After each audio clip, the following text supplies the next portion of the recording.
देखिए, चंपादा का उनका व्यक्तिगत विचार था। अब जिस दिशा में जाना था उन्होंने अपना निर्णय कर लिया। अब रह गई संगठन की बात है, तो ऐसा झारखंड मुक्ति मोर्चा का राजनीतिक इतिहास में बहुत समय ऐसा आया कि बहुत लोग पार्टी छोड़ के कहीं दूसरे जगह गए। और ऐसे तो पूरे देश के राजनीतिज्ञ और बीजेपी के सभी महारथ लोग झारखंड में जुटे हुए हैं। अब क्या कर रहे हैं वो तो आप लोग के सामने है, लेकिन इसका परिणाम के बाद ही हम लोग बताएंगे कि वो लोग कितना कारगर हुए हैं। हमारे साथ मंत्री दीपक बिरुवा मौजूद हैं। बातचीत करेंगे कि विधानसभा का चुनाव सर पर है, ऐसे में क्या कुछ तैयारियां की जा रही है। आप लगातार क्षेत्रों का भ्रमण भी कर रहे हैं।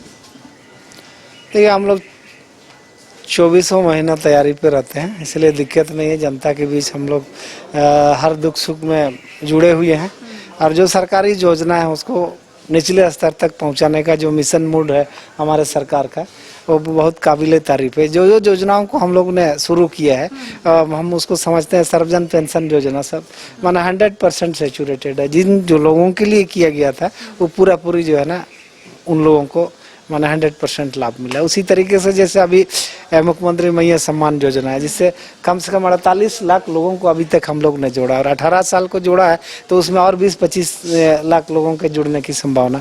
तो कहना चाहिए कि ऐसी जो योजना सरकार की है बच्चों से लेके बुजुर्गों तक, वो माने बहुत बेहतर है और प्रयासरत हैं हम लोग। अब बाकी चुनाव की रणनीति और चुनाव का परिणाम तो पब्लिक फैसला करता है। हम लोग का काम करना है, वोट का फैसला जनता को देना है। उनके फैसला के बाद ही बताया जा सकता है क्या होगा। हम लोग पास हैं कि फेल हैं। बीजेपी की ओर से जिस तरीके से परिवर्तन यात्रा की शुरुआत की गई है, भोगनाडीह से शुरुआत की गई थी, ये कहा जा रहा है कि बीजेपी इस बार हर जगह अपना कमल खिलाकर रहेगी। तो क्या लगता है परिवर्तन यात्रा से कुछ फायदा होगा, कुछ इम्पैक्ट पड़ेगा? देखिए, वो तो हम आपको पहले ही बता दिए। वोट होने के बाद ही पता चलेगा जनता का मूड किस तरह है। अब अलग अलग पार्टियों की अलग अलग रणनीति, अलग अलग स्ट्रेटेजी है। उन लोग का अपना परिवर्तन यात्रा उन्होंने निकाला है, उनको करने दीजिए, उसके लिए कोई दिक्कत नहीं, लेकिन इससे कोई खास फर्क नहीं पड़ता हमको। अच्छा, चंपई सोरेन बीजेपी में है, तो क्या लगता है कोल्हान में आप लोगों को कुछ नुकसान होगा? क्या लगता है कुछ अलग से आप लोगों ने रणनीति बनाया? क्योंकि कोल्हान जो है वो झारखंड मुक्ति मोर्चा का गढ़ भी माना जाता है। इसके साथ ही संताल की बात करेंगे तो वो भी गढ़ माना जाता है, और दोनों ही जगह पर बीजेपी की नजर है। तो इन दोनों जगह क्या आप लोगों ने सोचा है? देखिए, चंपादा का उनका व्यक्तिगत विचार था। अब जिस दिशा में जाना था उन्होंने अपना निर्णय कर लिया।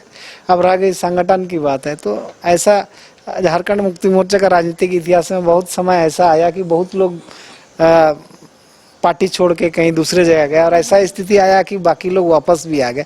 लेकिन झारखंड मुक्ति मोर्चा का कोई फर्क अभी तक तो नहीं पड़ा, और हमको लगता है कि ये मतलब कार्यकर्ताओं की और खास करके ग्रामीण परिवेश की ये पार्टी है, इसलिए कहीं कोई फर्क नहीं नजर आता। अच्छा, ये कहा जा रहा है कि मैया सम्मान योजना जो है आप लोगों का मास्टर स्ट्रोक है, तो क्या लगता है इससे फायदा होगा? लगातार यात्रा भी निकाली जा रही है, खुद कल्पना सोरेन जो गांडे से विधायक है और मुख्यमंत्री हेमंत सोरेन की धर्मपत्नी, तो क्या लगता है इससे आप लोगों को कुछ फायदा होगा? वक्त आने दीजिए, पता चल जाएगा। अभी से इस पर कोई कमेंट्स करना अच्छा नहीं होगा। Thank you. अच्छा, हेमंत और शिवराज सिंह लगातार आ रहे हैं झारखंड, तो क्या लगता है, क्योंकि लगातार हमलावर भी है? ऐसे तो पूरे देश के राजनीतिज्ञ और बीजेपी के सभी महारथ लोग झारखंड में जुटे हुए हैं। अब क्या कर रहे हैं वो तो आप लोग के सामने है, लेकिन इसका परिणाम के बाद ही हम लोग बताएंगे कि वो लोग कितना कारगर हुए हैं। आप तैयार है ना चुनाव को? पूरी तरीके से तैयार हैं। इस वक्त हमारे साथ मंत्री दीपक बिरुवा मौजूद थे, जिनका स्पष्ट रूप से कहना है कि विधानसभा चुनाव को लेकर झारखंड मुक्ति मोर्चा पूरे तरीके से तैयार है। ये खुद तैयार है, लगातार क्षेत्रों का भ्रमण भी करे। इसके साथ ही जिस तरीके से भारतीय जनता पार्टी की ओर से परिवर्तन यात्रा की शुरुआत की गई है, तो इनका कहना है कि इससे कोई भी फायदा नहीं होगा। झारखंड मुक्ति मोर्चा के साथ साथ इंडिया गठबंधन पूरे तरीके से चुनाव को लेकर तैयार है। फिलहाल कैमरा सहयोगी राज वल्लभ के साथ करिश्मा सिन्हा, न्यूज बाइस्कोप, रांची।